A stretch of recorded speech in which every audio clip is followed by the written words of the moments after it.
you came back! Welcome back to Uncanny Channel. Today we're going to be talking about the Men in Black. And no, I don't mean the Tommy Lee Jones Will Smith movie. I'm talking about the folks who show up to shut you up about your UFO experiences. The Men in Black are believed to be these beings, people, it's kind of unclear, but these entities, I guess, that show up at your door after you've had a UFO experience or an alien encounter to force you to keep your mouth shut or else. And no one really knows what the or else is. It really varies from different accounts. So I guess fill in the blank with whatever terrifies you the most. Accounts about encounters with Men in Black have been around for a long time. To try to cover all of them in a single video is just, it would be so long. So what I'm going to do instead is I'm going to talk about 4 significant Men in Black encounters. Well, I'm going to be talking about 3 really significant Men in Black encounters and one that I think is just really interesting. So the first story I'm going to tell you guys is the story of Harold Dahl, who is the first person that we know of to encounter the Men in Black. Harold Dahl encountered the Men in Black way back in 1947 after he reported seeing UFOs over Maury Island in the Puget Sound area of Washington State. The incident was reported by Dahl and another man named Fred Chrisman, who later gets involved in all kinds of conspiracies. He got called in to testify about the JFK assassination, but that's another video for another time. The point is that Dahl and Chrisman were on a patrol boat around the Maury Island area and saw 6 donut-shaped objects in the sky. They reported that the object dropped some white lava-like substance onto their boat, and the sources that I looked through kind of varied, but some say that people were injured and some say that like one man and a dog was killed, and it's just not really clear, but all the accounts do say that a substance was dropped. So the men report this incident because what a freaking experience, and almost immediately these men show up at Dahl's door saying, "You better shut up about this or something bad will happen." And obviously he didn't stop talking about it because here we are 70 years later talking about it today. Dahl even went so far as to get Kenneth Arnold, who was an aviator, had his own UFO experience that was very famous, that's another video too, to get involved and send Air Force intelligence officers out to the area to investigate what he saw. So an officer that wasn't Arnold and another officer come out to the site, they take a look at what debris in the area that they find that Dahl says belonged to the craft, and they determine that it's just aluminum. They say, it just looks like some aluminum trash. It doesn't really seem otherworldly. So, debunked, I guess. So the 2 men who came out to investigate actually died in a plane crash on their way back from investigating, and then the FBI gets involved. So without trying to draw any conspiracy connections or cover-up connections anywhere, I'll let you guys do that yourself. And basically told Dahl and Chrisman, look guys, if you just say that you made it up, we're gonna let it go, and we're not gonna try to pursue these deaths that you caused any farther. You don't say anything else, there won't be no trouble. Which is pretty similar to the Men in Black story that Dahl told later in his life, so you can interpret it as the FBI was the Men in Black and he tried to make it more interesting. He really was visited by the Men in Black. It's the first story that we know about of a Men in Black encounter. So in our second story, you've got this guy, Albert K. Bender, and he is this like super successful ufologist. In 1952, he founded the International Flying Saucer Bureau, the IFSB. In 1953, he claimed that he had found definitive proof of a U.S. government UFO cover-up and was going to publish his finding in the July issue of Space Review, which was his UFO publication. But before that could happen, Bender was like, shut it down, shut the shit down. And before the end of the year, the IFSB and Space Review were shut down.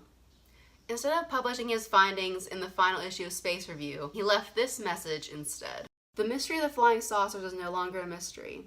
The source is already known, but any information about this is being withheld by orders from a higher source.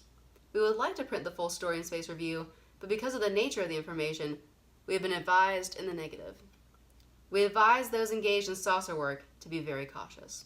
Years later, Bender finally talked about what made him terminate his work in a book called Flying Saucers and the Three Men. He claimed that before he could publish his findings, 3 men dressed in black came to his home and communicated with him telepathically. They revealed to him the truth about UFOs, which confirmed his findings, and told him to stop publishing about UFOs immediately. And Bender was so terrified by the experience that he just pulled the plug on everything that he had been building. He never told anyone what the men had told him or what part of his findings had been confirmed. He did say, however, that they had told him that their human appearance was an illusion and that he believes they were beings from another planet. Bender's story is the Men in Black story.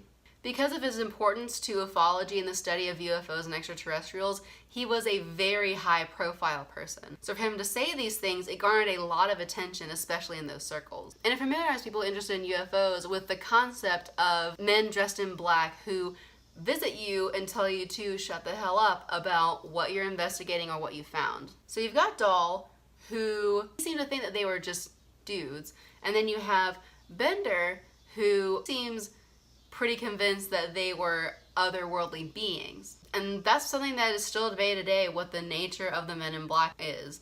Are they extra-dimensional or extraterrestrial beings? Are they government agents? Are they human agents outside of a government or a society that is invested in a way we can't fathom yet? So my third story is a little short, but it does give us the first clear photographic evidence of an alleged man in black. So in 1968, UFO researcher Jack Robinson and his wife Mary started coming home and realizing that their stuff had been riffled through. It looked like someone had come in and gone through their things looking for something, but nothing was ever taken. And there was no sign of forced entry. Mary started noticing strange men dressed in black suits with dark sunglasses loitering around on the street in front of their apartment building, staring up into their windows, seeming like they were surveilling them. The couple really didn't know what to make of this or how to proceed, but they did share the information with their friend Tim Beckley. The appearances became so frequent that the man would show up several days in a row. And on one of those days, Tim decided, I'm gonna go out there and see for myself. So Tim drove over one morning, hoping to spot the man, and there he was. Tim was able to capture a photo of the man before he walked away. Obviously, we have no way of knowing if this guy was actually a man in black or just a guy in a dark suit who happened to be on the street at the time that Tim decided to come investigate. In UFO research circles, this photo is heavily debated for its authenticity as a man in black photo. But it's considered one of the first photos we have of an alleged man in black.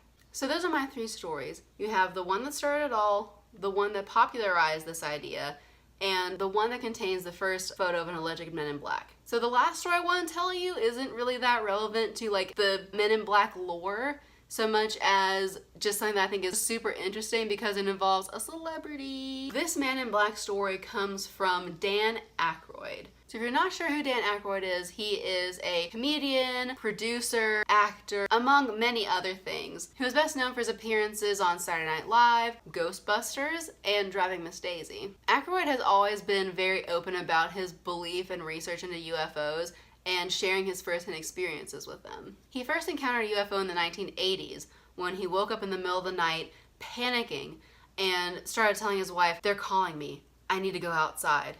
And after going outside, saw a giant pink spiral above the Great Lakes, which is a story that a lot of other people collaborated. So other people in the area saw the same thing and reported it as well. Aykroyd was the official Hollywood representative of MUFON, the Mutual UFO Network, for several years, and appeared on Larry King Live in 2010 for an episode discussing extraterrestrials and UFOs. They only land in isolated places. They have taken people, I believe. They do have technology. Lord Hill Norton of the British Defense Staff said that he believed 23 different species are coming because they don't want anything to do with us. I don't think we will ever have a formal relationship, a formal contact with any alien species out there, especially after 9/11, when we broke our toys in the sandbox. If they were observing that, goodbye human race. Aykroyd claimed that he had his own Men in Black experience while filming the paranormal TV show Out There. Out There was a paranormal show for the Sci-Fi Network that never ended up being aired. He said that he stepped outside to accept a call for Britney Spears. It's Britney, bitch. When a dark car pulled up and a tall, pale man in a dark suit stepped out of the car and gave him a threatening look. And then the man mysteriously disappeared. I was outside before I knew it was canceled, in between the interviews. And I was outside, and Britney Spears called me because she wanted me to appear on Saturday Night Live with her. And so I was outside having a cigarette, the phone rang. Oh, Britney, how you doing? Oh, sure, of course I will. I turned away like this. I turned back, and there was a black Ford across the road, a black Ford sedan. And I was trying to look at the plate, and the plate seemed kind of like fuzzy, and I was, definitely a police car.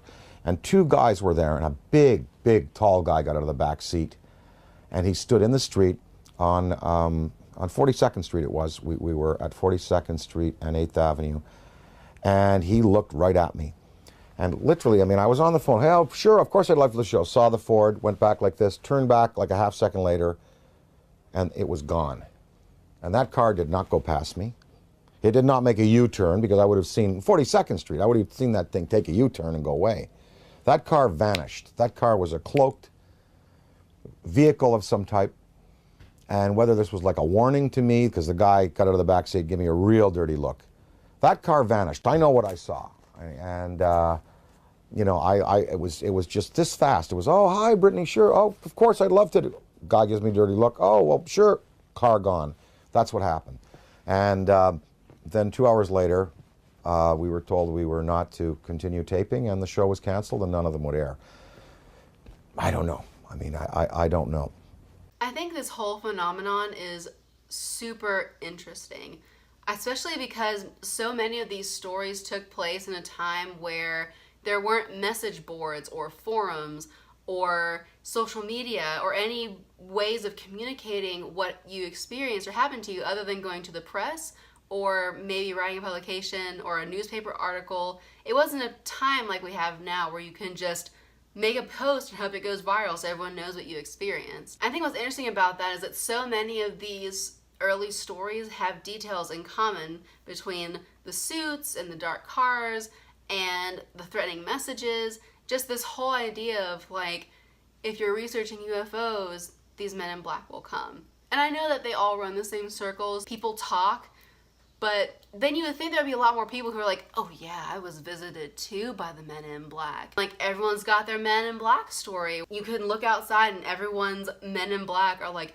piling up on the porches, and like you can't go out to your car because when you try to open the door, you're just hitting all these like men in dark suits. It's like the end of The Birds, except it's men in black where you have to like carefully walk to your car, but it's all cautious, like don't disturb the suits. I got really off topic. Honestly though, if you haven't seen The Birds, please go watch The Birds. It is seriously a cinematic masterpiece that we don't get today anymore. What do you guys think? Do you think there actually are men in black who visit UFO researchers to tell them to stop their research, to try to contain a secret? Do you think that it's just average normal people in suits and people are paranoid because of things that they've heard about the men in black? Do you think that it's just made up to make the UFO stories people have more interesting? I think an argument can be made for any of these scenarios, whether it be the men in black are real, the men in black are paranoia, or the men in black are fake. I think all of these options could have a really strong case made for them. So